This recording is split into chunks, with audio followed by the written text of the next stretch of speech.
નમસ્કાર ખેડૂત મિત્રો. તો અત્યારે આપણે આપણી દુકાન ઉપર ખેડૂત મિત્ર હાજર છે. આપણે એમનો પહેલા પૂરી પરિચય લઈશું. તો આપણું પૂરું નામ ને ગામ જણાવજો. મારું નામ છે ઘનશ્યામભાઈ ભીખાભાઈ રાઠોડ, ગામ ઢૂંઢસર ગામના આપણે ઘનશ્યામભાઈ આવ્યા છે અને ઘનશ્યામભાઈ આપણી પાસેથી ઘણા વર્ષોથી જોડાયેલા છે. તો આપણે ઘનશ્યામભાઈ, આપણે આ જે પ્રોડક્ટ છે બંને જી માસ્ટર, એ તમે ગયા વર્ષોમાં કઈ રીતે ક્યારે વાપરી હતી? મને તરફ તમારી એના ગયા વર્ષના અનુભવ થોડાક જણાવો. ગયા વર્ષે આપણે ખાલી ઉનાળામાં બાજરીમાં છાંટી છે. બાજરીમાં? હા, એનું રિઝલ્ટ મને બહુ સારું મળ્યું. બાજરીના પાક? હા, અને એક ક્યારો મારે તો ઘરે ખાવાનો બકાલાનો એમાં કર્યું. શાકભાજી એમાં હજી અત્યારે ઉતરે શાકભાજી તો બહાટી ઉતરે છે. એમ? હા, હજી ચાલુ છે. અને એની જે રંગત છે, ગ્રીનરી છે, એ બધી એમાં કોઈ અધૂરું જ નહીં એવું.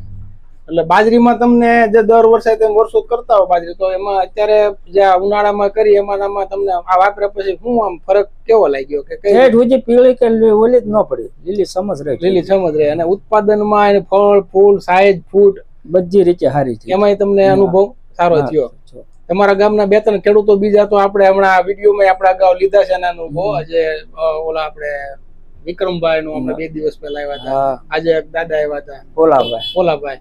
હા, એટલે એ બધા ખેડૂતો નવા છે, પણ તમારા ગામના જે તમે જૂના જે વાપરીને અનુભવ લીધા છે આ બધા પ્રોડક્ટના, તો એ પછી તમે અત્યારે નવા પાકમાં જે વાપરવા માટે અત્યારે ઉપયોગ કરવા માંગો છો, તો અત્યારે કયા પાકમાં તમે ઉપયોગ? સિંગમાં, મગફળીમાં અત્યારે સ્પ્રે માટે ભાઈ ઘનશ્યામભાઈ જી માસ્ટર લેવા આવ્યા છે. અને જે જી માસ્ટર રૂટ સ્પેશિયાલિસ્ટ છે, જમીનમાં ડ્રિન્ચિંગ અથવા તો મિક્સ કરીને ખાતર કે માટી સાથે વેરવાનું છે, એ રીતે ઉપયોગ કરશે. તો જે ઘનશ્યામભાઈના અનુભવ આપણે ગયા વર્ષે બાજરીમાં લીધા એ પ્રમાણે અત્યારે હાલમાં નવા પાકોના અનુભવ પણ એ આપણને જણાવશે. 15-20 દિવસ પછી આપણે ફરીથી એમનો અનુભવ રૂબરૂ ફિલ્ડ ઉપર જઈને બને ત્યાં સુધી લેશું. તો આ સાથે આપણા વિડીયોની માહિતી પૂર્ણ કરીએ છીએ. જય ભારત, જય હિન્દ.